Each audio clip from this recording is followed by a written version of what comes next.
huge news. Like, this is it. And I think I was reflecting on the way in today, like, T, we've been talking about this for 4 years. And here we are today announcing the clubs that are going to be part of the future with us. The tender process that we've been through over the last 9 months has been huge, really challenging. And obviously it's a difficult day for many who will be, you know, we're exiting clubs through this process. Yeah. But what we've got are 8 fantastically strong clubs, some new investors, some brand new models coming in from football. And we believe we've got the infrastructure to really drive our sport forward. And a new role for you as well, Tamsin. So you're going to be the director of netball for one of the rebranded sides, London Mavericks. I mean, tell us a bit about that.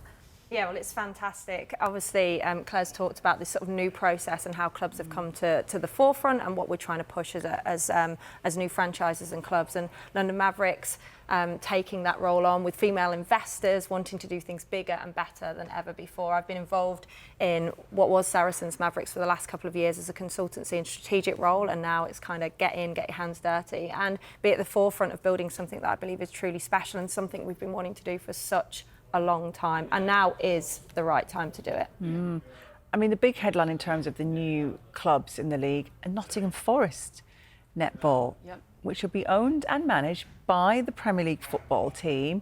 How did this come about, and actually what does this mean to the league, and do you think others might actually follow suit? Yeah, so this actually came to us relatively late in the process. Okay. But I mean, if you look at you know, their owner Evangelos Marinakis, he operates a multi-sport model with Olympiakos, who just actually, I was delighted to see that they were successful last night in Europe. But he did a vision for the city quite recently. He had the Prime Minister there and he talked about wanting to use sport and his brand to be able to reach communities. They're all about inclusion.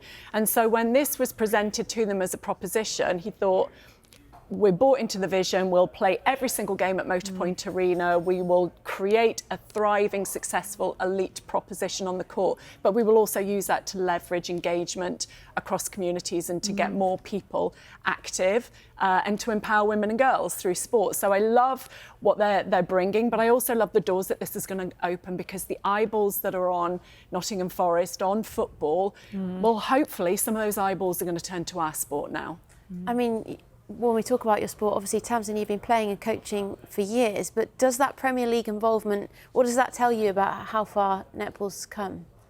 Huge, and we know the involvement is massive for pushing our sport forward, and this has to be sustainable. This has to be about clubs that have to invest heavily, that want to take games to big arenas, that want to build even more of a fan base, that want performance forefront and centre, that are going to be paying players differently to something we've never had done before. And I think that was so important about this. So although there'll be some initial disappointment, the actual sport is going to be thriving with some of these investors. And I think that was key to make sure we got the right partnerships moving forward. And, you know, I'll be gutted about some of the clubs exiting. I have huge, you know, personal relationship to many of those. However, the sport as a whole is in such a good place, and this, you know, we've got to go. This is so exciting. This is so big. This is so huge for our sport, and something that needed to desperately happen. And picking up on the clubs exiting, and you talked about it needing to be sustainable with the clubs leaving. Explain how that was decided then.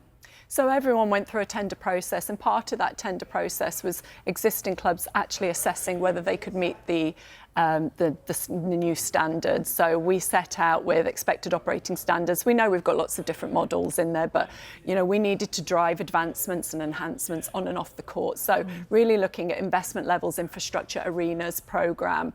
So there were, you know, it was a huge piece of work that clubs had to do to determine whether they were able to meet them moving forward.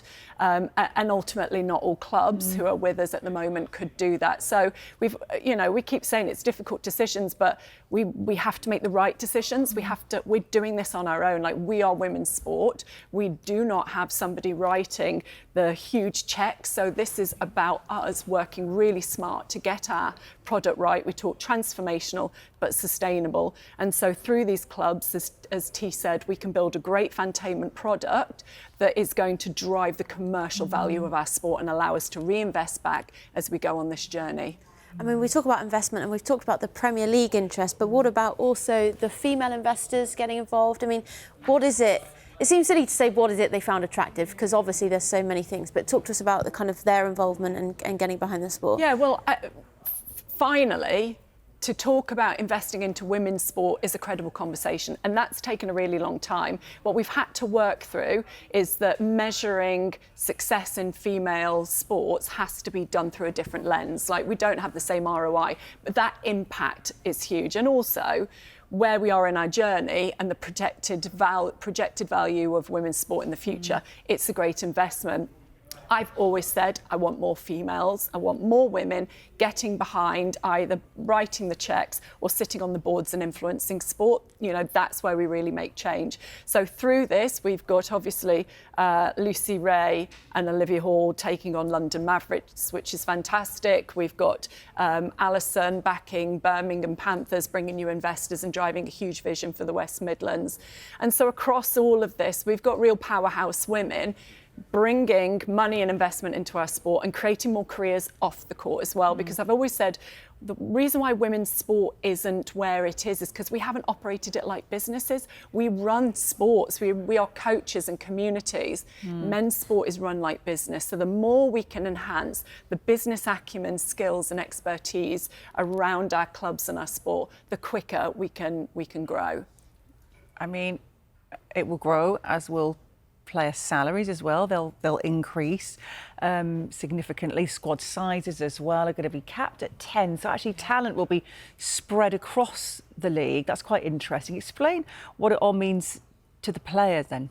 This is huge news to the player as well. I mean, I come it from a performance angle, and one of the things I wanted to see was less teams and smaller squad sizes, purely because you will disperse that talent. You are now going to have the best of the best playing. We're going to be challenging the likes of SSN to be one of the best leagues in the world.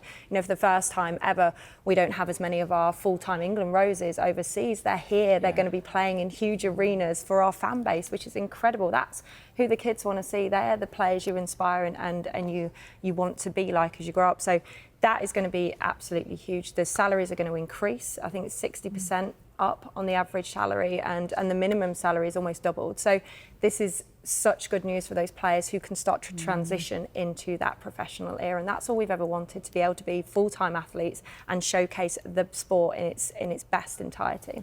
And you mentioned the arenas there, but I think 50% of games now to be played at major arenas across the country. How exciting is that?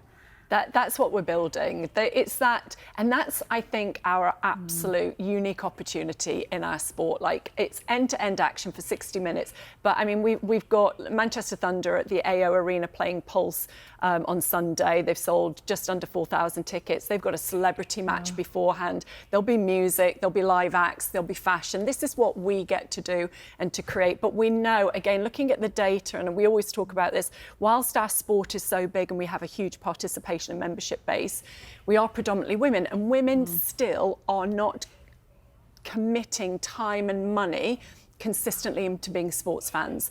But what we do know is that they want huge value for money. So for us, creating these wow factor experiences with great on and off court entertainment is what's going to drive them there. So having more arena events is where we need to go. And it also looks great for broadcasters. So if we, through the modelling that we're doing with the dispersion of talent on court, can create these amazing spectacles, then that is going to drive our audiences and drive our commercial value. Yeah. It sounds fantastic. We have a plan. Doesn't it? Very exciting. Well done for all the hard work that you've both put in, and for I feel like we're just getting started though. Well, Today is just the start. more hard work to come, lots more netball to come on Sky Sports, which is great. So thank you both for being here at this lovely young lovely hour. Yeah, we look forward to watching it all. Yeah, thank you. So thank you very, very much. Thank you.